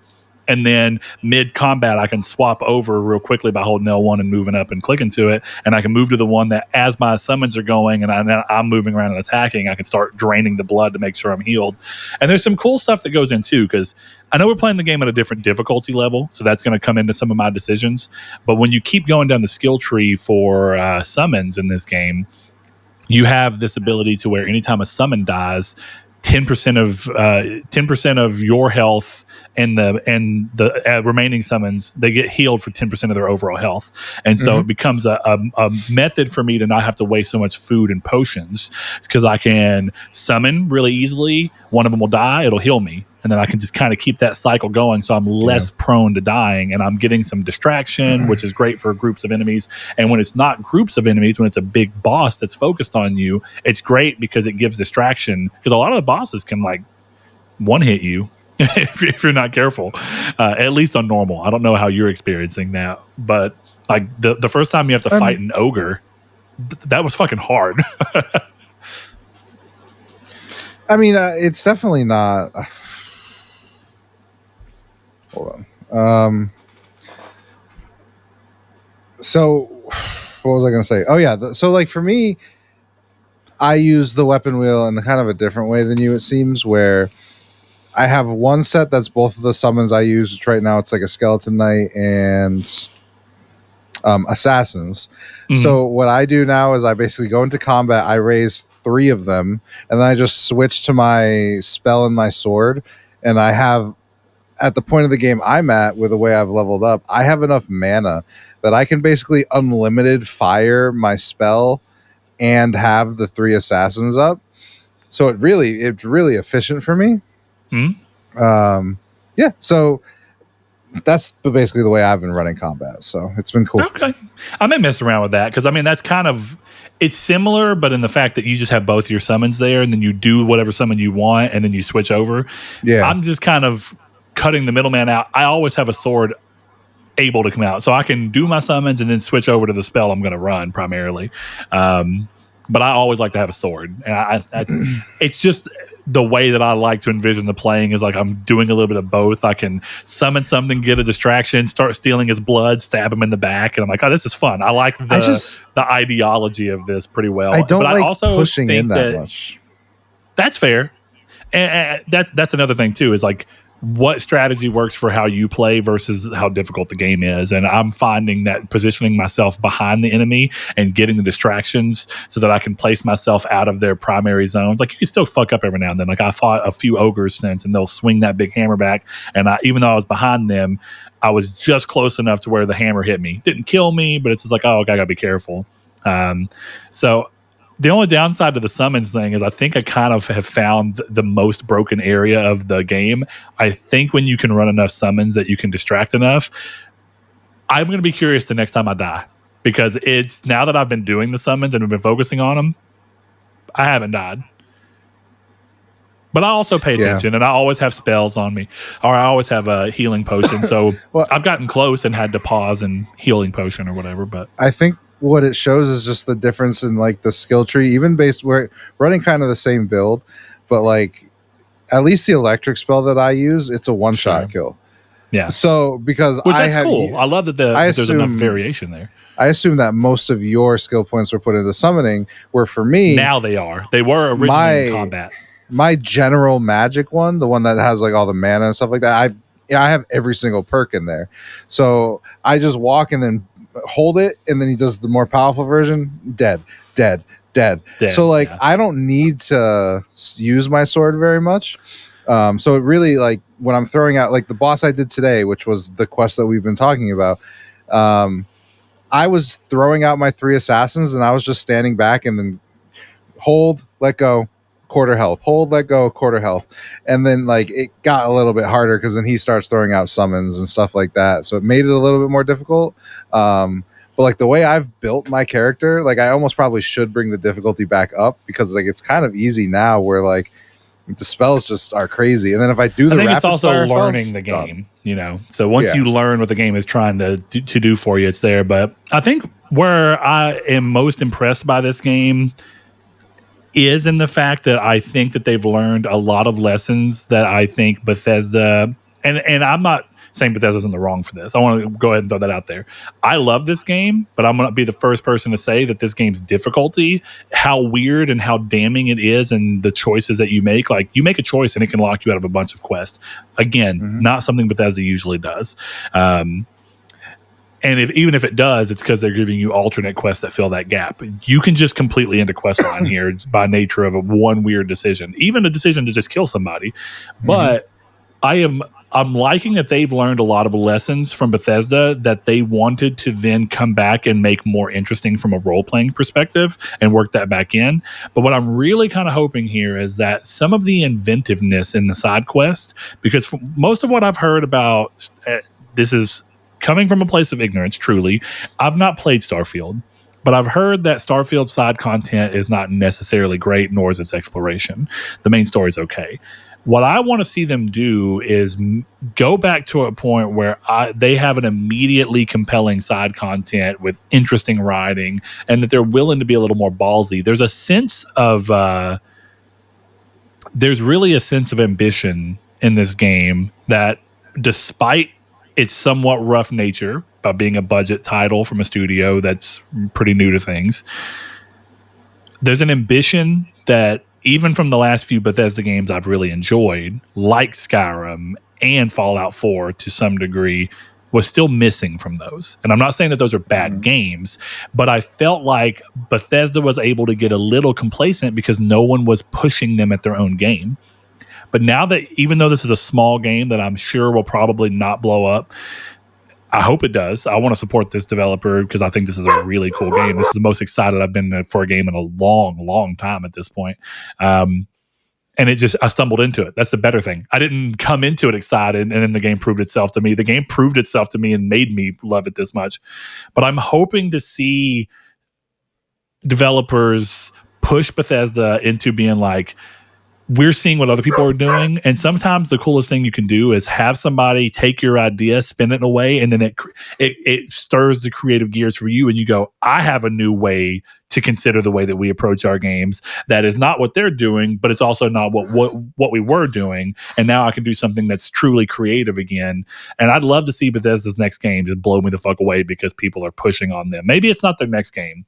It may be the one after because of development and the way that it goes, but I hope to be as impressed by a Bethesda game as I have been by this budget game, and that's just been a lovely feeling. I feel like those times where you walk into a music store and you pick up a CD that you've never heard of from a band you've never heard of, and you're just like, this looks cool, and then you just put it in and you're like, I kind of like this, I feel like I wish that I could see Bethesda like taking lessons from this. I don't know. I just feel like they won't. I mean, I think so too. But here's the other flip side of that, though. Even if Bethesda continues going in a direction that I find less and less compelling, what is cool? If this game does well enough that this developer can continue to push cool new RPGs out, maybe this can become a series. I don't know. Maybe not. But I really love the Arthurian take on this. I think it's really cool, and the way they're pulling the story together. It feels like the ambition of a lot of the early Spiders games that I just could not get along with until Greedfall kind of finally made their gameplay match up with how cool their narrative ideas were. This one kind of has both of those things in, and it just needs a little bit more budget and love behind it. I would love to see another game from this developer that's pushing in this direction. So, you know what? If I stop caring about Bethesda games, which is possible, because I still don't know if I'll ever play Starfield. I just don't know. But if I lose Bethesda and gain this weird-ass developer who I can't even tell you the name of, I'm cool with that, because I have really loved this game. Is the closest I think I've felt to that Morrowind, Oblivion, Skyrim feel, where it's just like, the world is full of possibility. But I actually think that this game speaks to, at least right now, more to what I like about games. I like that it's hub worlds because they're more densely populated and they're more interesting than trying to make a huge sprawling world just so you can say, look how big my map is. I don't give a fuck. Dude, I could honestly continue to play this game for 30 more hours in the fucking first zone, I'm sure. Maybe. Kudos to them. But I don't even have to. That's even better. I have a new hub. Yeah, at least one more. Yeah, I mean, like I said, I said last week, like I'm excited. I was excited for you to try it, so I am hyped to see that you're super into it. Because, like I said, it's just they do so much well, and I'm curious, like how much of your excitement for it is because it's a $35 game or a $45, whichever it is. Does that factor in at all? Where if this was $80, the price factors in because I think it's a little easier to be forgiving of the performance issues and how janky some of the cutscenes feel. But here's the thing: I think if this game ran perfectly and the cutscenes were a little more inspired in the way that they were directed, I think this is a perfectly fine $70 game. I think I'm with you. Yeah. But that's why I love that this is $45 because this is setting the stone. And if this does well enough that they can build a sequel that can fix all of those things, but keeps the same level of combat design, quest design, writing. Also, most of the NPCs or whatever, there's some absolutely fucking sick character design in this game. Even though it's a little budget looking, like Arthur's actual design is sick. When I saw Merlin today, I was like, dude, Merlin is fucking awesome looking. And there's some other really cool designs for some of the side quest characters like Prudwin and stuff that I'm like, dude, the design language of this game is really cool. I know it looks a little budget here and there, but it's so inspired that it's I'm just like, this is cool. So if you gave me another take on this type of game with cutscenes that have more inspired camera work and lip sync that's a little bit more there, I honestly, and then the game doesn't crash, that's fucking sick. Yeah. Also, I don't think I've ever seen a game of this scope and scale on Unity, and that's what this is. This is Unity. No shit, I didn't know that. It's just so. It really does, like.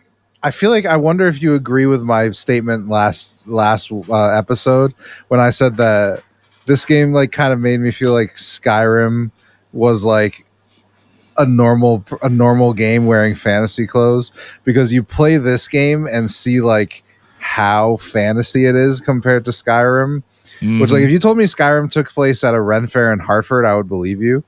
You know, where like. This is not that, and it's very separated from that. I agree with you in the sense that they're just different. It's not a dig. It's just feels more fantasy. Agreed. This feels fantasy in a much different way, and a lot of that is that this is, a big part of it. This is a lot less religious. When you actually start looking at it, a lot of the Elder Scrolls lore is built on the gods, and in this one. I think it's because they talk of the nature. about it at all. There's not really, even if there are God-like things that you can point at and go, that's something close enough to how we view gods in the West. That's fine, but a lot of it is just like, it's more like chaos, right? It's like weirdness and the foretellers and these things where they're people who do things that you don't understand, but they're not. The game doesn't spend so much time worrying about, it's this Daedric god doing this thing, trying to invade this realm. Instead, it's kind of like the world fucking themselves over and this weird aspect coming in. Now, of course, I got to beat the game to know the full story. But I do think, if nothing else, Skyrim's the type of fantasy we've seen a lot of. This is a type of fantasy we've seen less of, so it feels more creative and fantastical, and you're like, this is neat.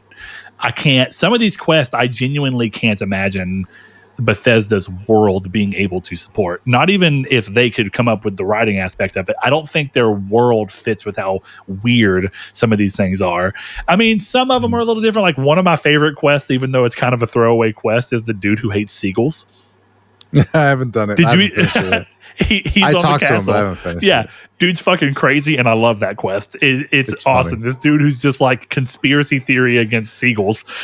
And then the story going through this viewpoint. I guess I won't say what it is, but it's interesting how it gets there, and it's not even a big quest. I mean, that is one of the earliest throwaway quests, and I still think that is so fun in a way that I mean, it's. They just, again, it's different approaches. I'm not saying there's a problem with Skyrim's, but there is something cool when a game comes and it really is people who aren't. A lot of why this game probably gets to be the way that it is because they're not beholden to a big group of shareholders at one of the biggest companies in the world. They're able to take risk that Bethesda has a harder time doing. The reality is, I understand that the next Elder Scrolls game needs to be at least as accessible to non-gamers and non-fantasy fans as Skyrim was, so that it can be at least as big as Skyrim was, if not bigger. Well, and that's the thing is, I feel like this game is accessible to people like that. Like, there's a little bit of a weird factor, sure, but it's not. Skyrim prepared you for this, right? Like, sort of. This is Skyrim if it was turned up. You know? And this is where I think it kind of goes to that thing. There's times where this game does not really give you much. It's like they don't tell you where to go. You just got to figure it out. It's not super often. Most of the game does still rely on quest markers, which is enjoyable, and I like that. But I like that there's been a number of quests where it's like, you're going to have to figure this out. And I like that there's a lot of moments where it's like, if you can remember where this character was, because they're not put on the map, then you can get extra information by going to talk to characters that you've spoke to before, but you've got to figure out where they are or remember where they are. And that quest that you're talking about with that character, Brock, not Brock Miala, just want to throw that out there. And also, I'm curious now if I can even do the quest you're talking about, because I made a choice that may not match with what you're doing. And you might only have the quest because you didn't do something that I have now done in Act 1 that you've not done. No. I'm curious to see. But to wrap all that up, I just think the way this game approaches things is the perfect blend between Oblivion, where it does tell you most of where Oblivion pretty much tells you where everything's at until you get to Shivering Isles. They loosen up a little bit there, but it's kind of the perfect blend between Morrowind and that, but under a completely different fantastical setting. And I think that's really cool. And they're doing more with that. I still think the writing in here, and again, the voice acting is very well done. I'm really surprised at most of the voice acting. I think the variety of voice acting and the quality is actually better than Oblivion's voice acting. Damn. Which is not a hard thing. I mean, Oblivion was notorious. It was one of the first games of this scale to be fully voiced.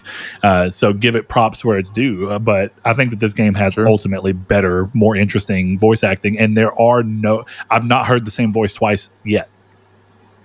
Not yet. Yeah, man. I'm hyped that you got into it.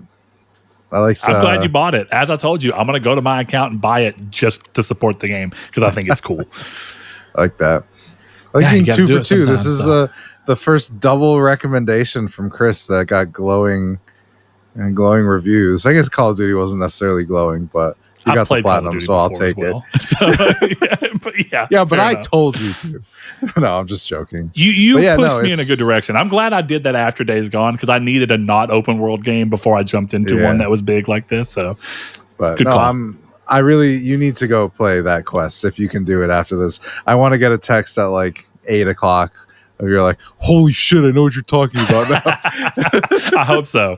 But all right, Chris, we're going to wrap this thing up, man. We'll be back next week. Look, I know that for anybody who's curious, we missed the Xbox show in terms of we didn't have an episode where we talked about it. And the Xbox show was good. I think that they did a pretty good job of showing various things. But I also think part of the reason it's not as necessary to talk about is this is just Xbox tipping their hand of what we've always been saying. They have moved to being a publisher show, not really a console show, and that's because they want their things everywhere. And one of the only things I truly think is worth noting is that Chris messaged me when it happened and said, I'm a little surprised that they literally had the PS5 logo on everything in the show. It was interesting. Was going to come to PlayStation still. You know? Well, that's what was interesting about it is like the Double Fine game didn't have that. Yeah, and I'm like, not. Is that not? I mean, they're a small enough studio where I'm like, they might have just chosen not to put it out after when they're done with the Xbox version. Yeah. So and maybe it never comes over, which is also fine. But the point being is that the way they approached it is more like cool. That. But my biggest commentary on the Xbox showcase, bonkers decision to end with Call of Duty. Bonkers choice. Yeah. the thing that everyone knew was going to happen. But at the same time, it is one of the biggest franchises. So, I mean, why I not? think it would have been, well, first of all, they used to open shows with Call of Duty. So when also it was true. Bigger. What I think is crazy, it's not even that they ended the show, is that it one more thing ended the show. If it had just been like, and here's Call of Duty, okay, we'll see you next time, it would have been like, all right, whatever. It's like, and we've got one more thing to show you in a franchise that's been with us since the beginning. Halo has not been talked about in this show, and then they show Call of Duty that has not been with Xbox since the beginning. I mean, I guess every Call of Duty game is on Xbox, but you know what I mean? When you say with us, you know, if Sony said that, I'd be thinking, oh, they're showing a new Uncharted game, or a new Jack and Daxter for some reason. Something. You know what I'm saying? Like something like that. Sure. But anyway. All right, guys. Well, we'll see y'all next week. And of course, we'll actually go through all the news and stuff. But this was just a short episode that we could pull in and talk. And so I hope you guys enjoyed it. I hope that you give, if it sounds like your type of game, I hope you give Tainted Grail a try and support the developers who I think are doing fantastic work. So throw that out there. And as always, if you want to support the show with more than just your time, which we are super thankful for, nothing is more valuable, then you can head over to patreon.com/nartech and give as little as $1 per month to support the show to keep it running ad-free, which we are glad to do. So as a thank you for the people who do that, we shout them out at the end of every episode, and we start that off today with Mr. Ryan Goldner, Low Rate Nate, Spencer, Brandon Edwards, Alex, Barry Rogers, Stingray X, Matt Tubbs, Easton 328, Bailey Robertson, Mark Schutz, Rude Days 93, Kevin Bacon Bits, Danny Villalobos, Jehudi MD, No Fate, Josh Ayers, Derek Porter, and Sean Santarud. Thanks to each and every one of you, and we'll see you next episode.